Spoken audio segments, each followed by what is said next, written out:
origins of liberalism are very interesting. There is this missionary Hinduphobia.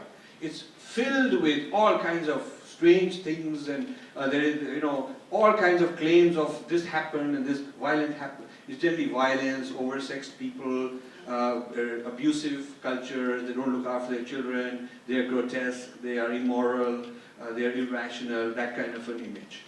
And then there is James Mill's History of India, written in a very scholarly way by a man who never visited India, never had access to the original sources, but basically secondary information from various travel diaries and various missionary accounts and indirect accounts. He compiled a 4-volume History of India, which becomes the official reading material for anybody training to go and rule over India. That becomes the Bible for India.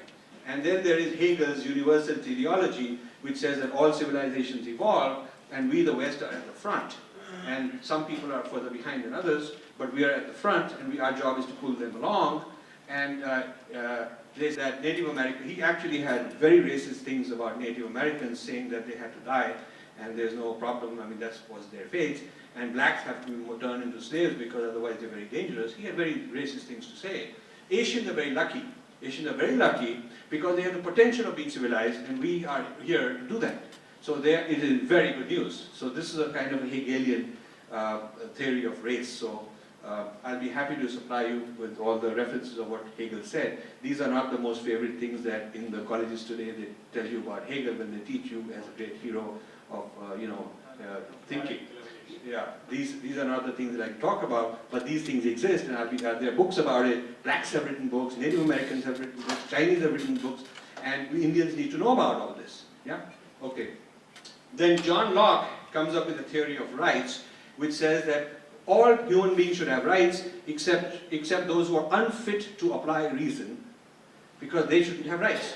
And people who are unfit to apply reason are like children, so until they are fit to have reason, our duty is to raise them. And then he comes up with an education standards which says that being like an Englishman is the ideal model of what an educated person ought to look like.